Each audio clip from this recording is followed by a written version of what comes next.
Fala galera, na noite deste domingo, o Mineirão presenciou um jogaço pela 7ª rodada do Brasileirão, onde o Cruzeiro venceu o Flamengo por 2-1, com gol de Gabigol no fim. O resultado manteve a Raposa no G4, estando perto do topo da tabela, enquanto o rubro-negro perde a liderança para o Palmeiras, assim como sua invencibilidade no torneio. Vamos acompanhar aí a análise da turma do linha de passe desse jogo. Cruzeiro 2, Flamengo 1. Começando o nosso linha de passe, olha a festa e o torcedor do Cruzeiro. Isso aí era antes do jogo. Aí durante o jogo tivemos várias leis do ex, né? Tivemos gol do Arrascaeta contra o Cruzeiro e tivemos gol do Gabigol contra o Flamengo. O gol que deu a vitória ao Cruzeiro, expressiva a vitória do Cruzeiro sobre um dos candidatos ao título. O Cruzeiro abriu aí o placar com o Caio Jorge nesse chutaço. O Caio Jorge cheio de confiança, inspiradíssimo. E a gente abre o linha de passe para falar desse jogo. Daqui a pouco a gente comenta sobre a vitória do líder Palmeiras. Sim, venceu o Vasco por 1-0 e também a vitória do Grêmio. Saindo um pouquinho ali da zona do rebaixamento, venceu o Santos por 1-0. Estou aqui com o Eugênio Leal, com o André Kifuri, com o Breler Pires e também com o Vitor Birner. André, estava pensando aqui uma vitória desse tamanho, né? E buscando aqui, até conversando com um companheiro aqui no WhatsApp, ele falou assim, William, eu acho que desde 2018 o Cruzeiro não tem uma vitória desse tamanho, porque anos de Série B, não ganhou o Campeonato Mineiro, não teve nenhum grande desafio internacional, um jogo grande desse tipo. Talvez no caminho para a final da Copa Sul-Americana o Cruzeirense tenha vivido um momento de inspiração e alegria semelhante ao de hoje, não sei, mas... Contra o Boca, principalmente, eliminando o Boca. Talvez ali, mas... Era uma competição internacional e o Cruzeiro chegou à final, poderia ter ganhado o troféu. Sim, mas um time com essa qualidade do Flamengo, vencer da forma como venceu, porque não foi por acaso. Não. Fez um excelente segundo tempo o Cruzeiro. Sim. André, boa noite para você. Boa noite, William. Boa noite, amigos. Uma ótima noite ao pessoal em casa. É uma vitória muito expressiva para o time do Cruzeiro hoje, porque ela foi merecida, né? Durante o segundo tempo, em especial, o Cruzeiro foi o melhor time em campo e do outro lado estava a melhor equipe do futebol brasileiro e sul-americano. Uma coisa, o resultado não muda essa leitura, né? Sim. O que o jogo nos mostra é que uma equipe organizada, talentosa, confiante e passando a viver um bom momento, que é o que está acontecendo no Cruzeiro, e a gente vai poder falar sobre as razões desse bom momento durante o programa, consegue, numa determinada tarde e noite, uma atuação na qual ela merece ganhar de um time que tecnicamente é um pouco superior a ela e que coletivamente, até agora na amostra do ano, é bastante superior, né? O Cruzeiro vem jogando bem há algumas partidas. O Flamengo faz um ano que é muito bom, embora na Copa Libertadores tenha tido algumas partidas abaixo do que deveria fazer, e no jogo de hoje foi superado pelo Cruzeiro na maior parte do tempo. Muitos detalhes, né? Muitas coisas interessantes. Eu e o Eugênio conversávamos antes de entrar no ar. Fazia tempo que a gente não via o Rossi trabalhar da forma como trabalhou hoje. Pois é. E essa é a equipe que tem a melhor defesa do Campeonato Brasileiro, né? E ele foi, num determinado momento da partida, responsável pela manutenção das chances do Flamengo, porque se o Caio Jorge faz aquele segundo gol de fora da área, o chute que ele toca e a bola vai no travessão, 2-0 ali naquele momento, talvez a vitória do Cruzeiro fosse um resultado mais evidente e que não tivesse acontecido só no fim, como foi o que houve, né? Com o pênalti já no final do jogo e o gol do Gabriel, que começou a partida no banco. Perdendo o pênalti e fazendo o gol. Que mostra que as coisas elas podem ser emocionantes de diferentes maneiras. Mas, a respeito do momento do Cruzeiro, acho que dá para a gente dizer que, enfim, as pessoas que são responsáveis pela tomada de decisões, que resolvem as coisas, que ditam os rumos no clube, resolveram dar suporte, dar apoio à comissão técnica, em vez de ficar procurando ou aceitando os dedos que são apontados para a cabeça de treinadores sempre que as coisas vão mal. Então, o que tem acontecido no Cruzeiro? O Leonardo Jardim recebeu autorização para trabalhar em relação à ideia de jogo, escolha de jogadores, da forma que ele acha correta. Independentemente de serem contratações de peso, independentemente de serem jogadores de personalidade, Sim. Ele está fazendo o que ele acha certo fazer. e o Cruzeiro está, enfim, se aproximando do nível coletivo que o elenco do Cruzeiro nos estimula a pensar, né, naquilo que é possível fazer. Eu acho que a vitória de hoje não coroa nada, mas reforça que o momento é bom e reforça os motivos pelos quais o Cruzeiro alcançou esse momento. Na realidade, né, Birner, a gente parar para pensar, uma vitória sobre o Flamengo não sustenta um campeonato inteiro de mais 31 rodadas. O Cruzeiro tem que continuar evoluindo, tem que estar lá em cima e tudo. Mas olha para o momento do Léo Jardim, para o momento das escolhas que foram feitas, do caminho que foi trilhado, é um carimbo importante nesse trabalho, hein? Tudo bem? Tudo bem, William? Boa noite a você, André, Eugênio, Breiler, aos fãs e às fãs do esporte. Concordo plenamente, porque mesmo sendo um campeonato de pontos corridos, não há uma decisão direta, a não ser que chegue ali numa última rodada, ou penúltima rodada, 2 clubes disputando. Há algumas vitórias que pesam mais pelo que os clubes têm feito nos últimos anos.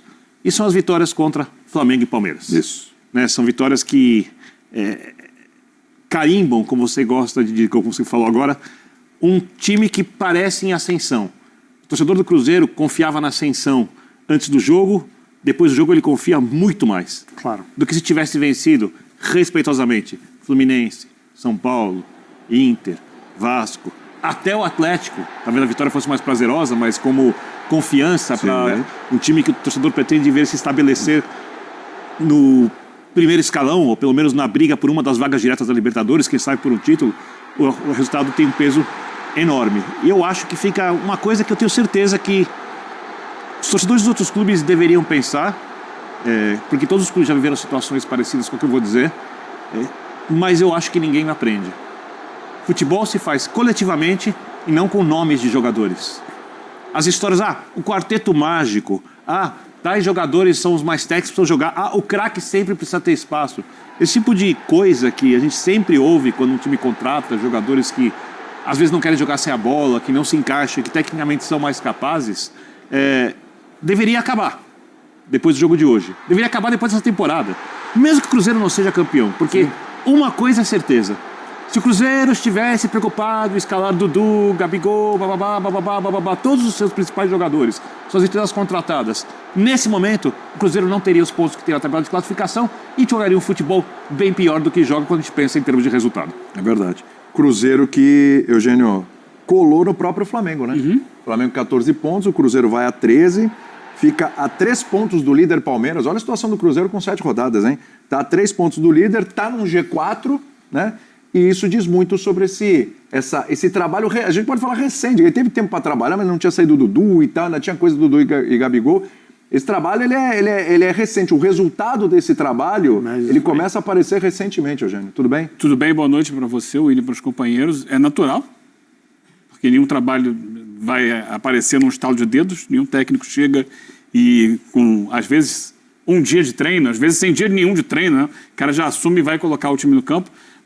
Você não pode achar que isso vai dar certo, né? O trabalho é construído. O Leonardo Jardim não fez pré-temporada com o Cruzeiro, né? Pegou o time na reta final do Campeonato Mineiro. Depois teve ali um período entre o Campeonato Mineiro e o Campeonato Brasileiro para fazer um trabalho. Mas ainda assim demorou um pouco para o time engrenar. Eu falei no dia, quando o Cruzeiro venceu o Bahia, que ele estreou ali no Campeonato Brasileiro. Isso aí. E aí venceu o Bahia, venceu o Vasco e vence o Flamengo. E no meio do caminho ainda venceu o Vila Nova pela Copa do Brasil, né? Sim, sim. Teve aquele ensaio contra o São Paulo, né? Que não foi um mau jogo também, né? Também não foi. Ali já era um processo. Já era um processo, já. Mas esses 2 jogos, para mim, especialmente, né, no Mineirão, o jogo de hoje com o Flamengo, o jogo com o Bahia, são as grandes atuações do Cruzeiro nesse momento que indicam esse caminho de crescimento. Eu anotei uns números aqui, né? O André falou sobre isso, né? Que a gente comentava sobre como estava trabalhando muito o Rossi. Eu fui buscar. O Cruzeiro finalizou hoje 11 vezes na direção do gol, 17 no total, 11 na direção do gol. Até então, nas 6 primeiras rodadas, o Flamengo tinha recebido 10 finalizações na direção do gol, de finalizações certas, ou seja, uma a mais.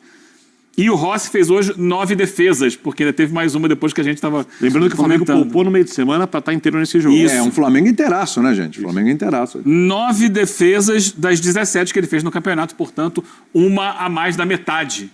Ele mais do que dobrou as defesas que fez hoje, que fez no campeonato, no jogo de hoje. A gente vai falar sobre os caminhos que levaram o Cruzeiro a essa vitória, mas eu acho que a gente tem que falar também, não pode deixar de falar do Gabi. É lógico.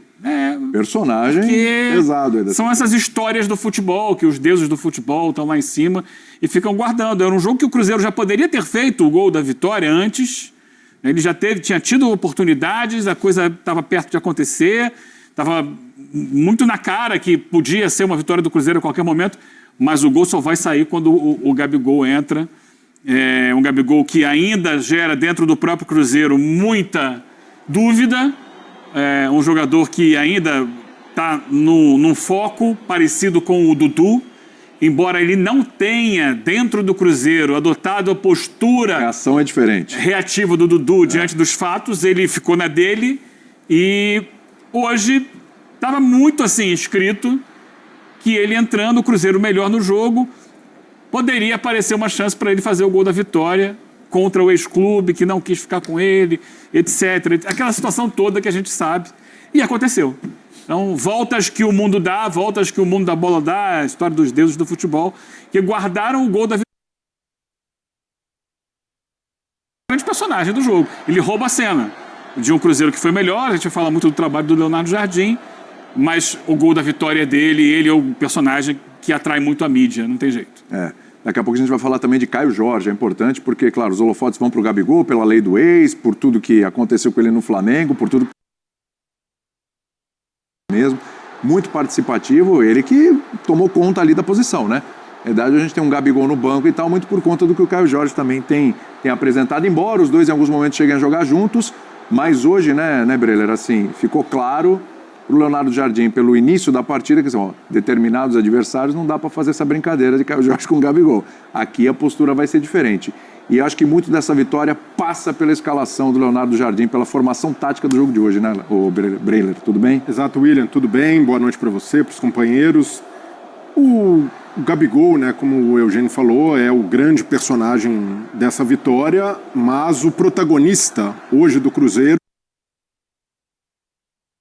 forma, a pressão alta. Isso daí já tem sido a marca do trabalho do Leonardo Jardim e ele muda a estrutura da equipe do Cruzeiro para incomodar um time que sai muito bem, que é o Flamengo. Então é um grande mérito do Leonardo Jardim.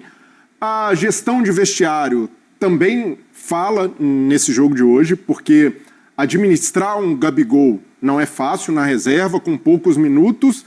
Mas aí, postura exemplar dos dois lados. O Leonardo Jardim privilegiando o time e o Gabigol entendendo o momento dele, entendendo também o momento da equipe. É porque não tem outra opção além dessa nesse momento. Exato, e que... Ou entende ou entende ou caminho do Dudu. Mas do lado do Gabigol, pelo menos, em nenhum momento o Gabigol teve uma postura no Cruzeiro parecida com a do Dudu, de torcer nariz, de dar entrevista, de dar alfinetada. Desde que foi para o banco, é participativo. Quando entra nos jogos, tenta ajudar a sua maneira. Então hoje eu já vejo o Gabigol mais como uma alternativa ao Matheus Pereira, jogando atrás do centroavante, do que necessariamente disputando posição com o Caio Jorge. Ele tem jogado melhor dessa forma. Inclusive, depois do jogo com o Vila Nova, ele falou, não...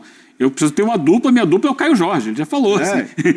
Eu tenho que ter alguém do meu lado e esse cara já se escalou no lugar do Matheus Pereira. Né? Então, mas é uma postura exemplar do Gabigol, sem causar, e até no banco mesmo, na hora que sai o gol do Caio Jorge, vibra com todo mundo, conversa com o Leonardo Jardim, talvez até passando alguma dica ali de algum jogador do Flamengo que ele conhece bem. Então é isso que se espera de um jogador como ele. E o principal, quando entrar, dá a sua contribuição. Ele perde o pênalti, é verdade, mas estava atento, concentrado, faz no rebote.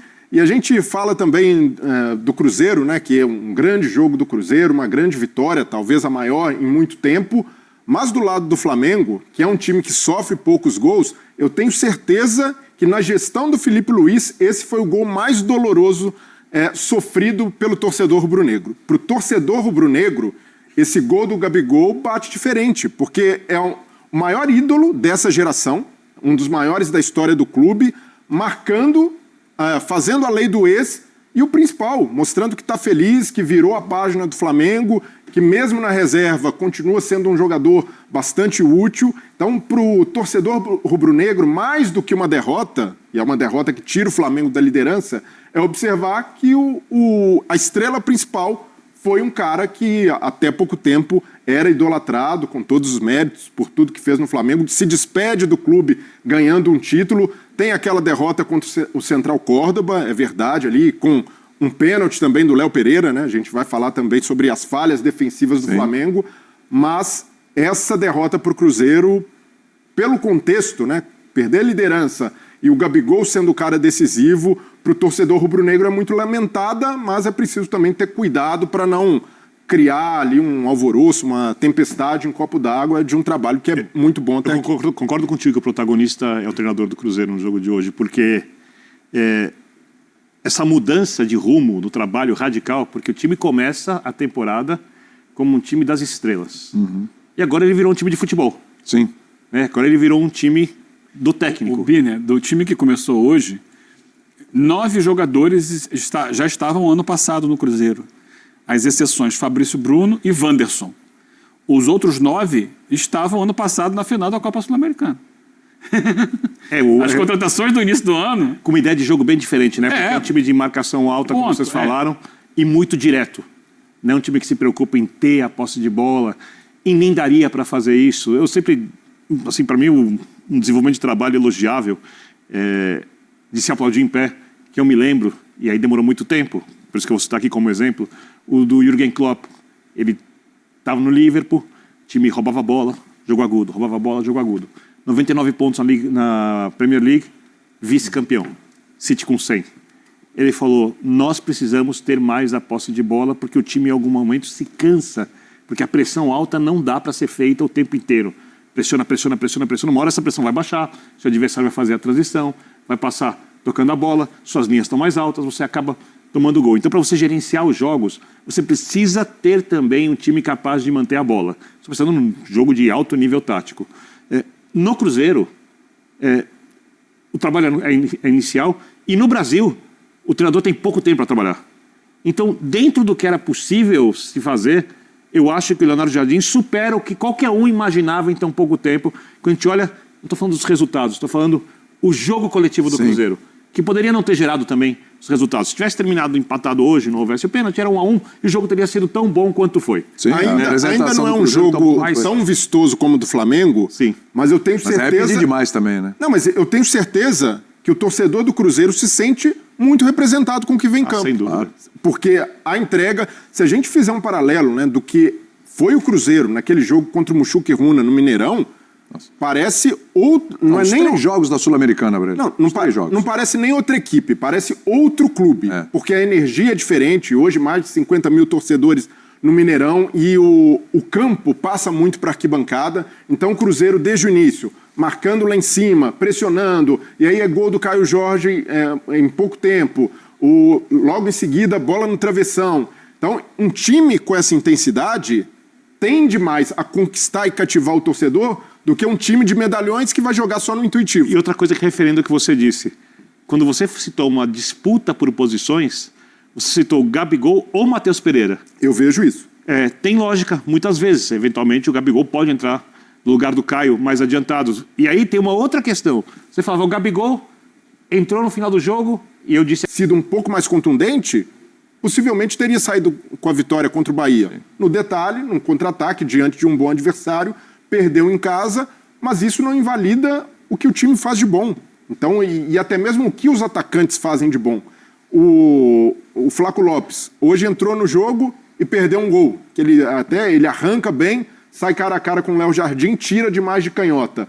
Mas ali é uma jogada em que ele tem méritos também, em que ele arranca, em que ele consegue ter mais velocidade que o zagueiro, chegar primeiro e bem para finalizar. Então é normal centroavantes e atacantes perderem gols, porque na ideia do torcedor e na ideia de muita gente, né, que acredita que é só encaixar ali uma peça e tudo vai funcionar, o Vitor Roque chegou com uma contratação mais cara da história e o Palmeiras não perderia mais gols.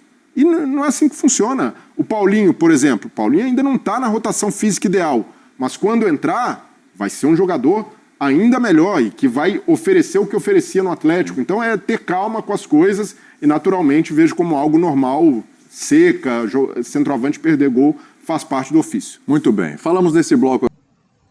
Gabigol provou, mais uma vez, que tem estrela. O atacante entrou nos minutos finais de Cruzeiro vezes Flamengo para balançar as redes contra seu ex-clube e decidir a vitória da Raposa por 2-1 neste domingo, no Mineirão. A equipe da casa abriu o placar no primeiro tempo, com Caio Jorge, e criou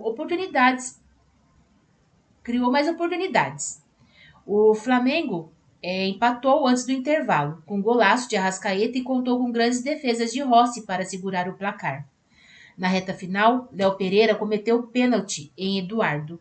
Rossi defendeu a cobrança de Gabigol, mas o próprio atacante marcou no rebote. Com a vitória, o Cruzeiro chegou a 13 pontos e subiu para a quarta posição.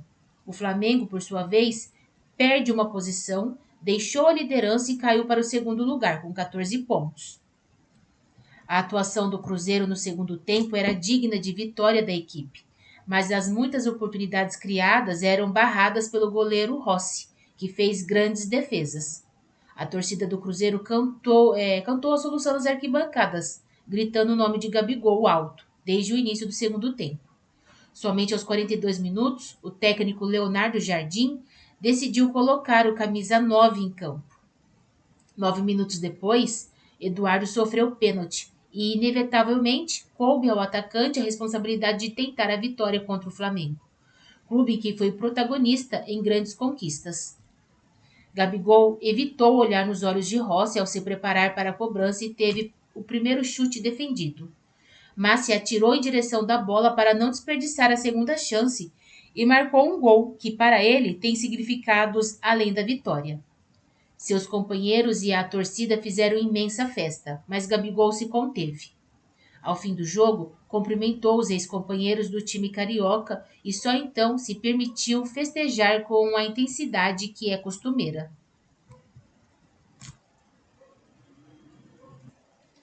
Na próxima quarta-feira, o Cruzeiro vai ao Equador para enfrentar o Mushruna pela Copa Sul-Americana. O Flamengo, por sua vez, vai à Argentina para enfrentar o Central Córdoba pela Libertadores, também na quarta.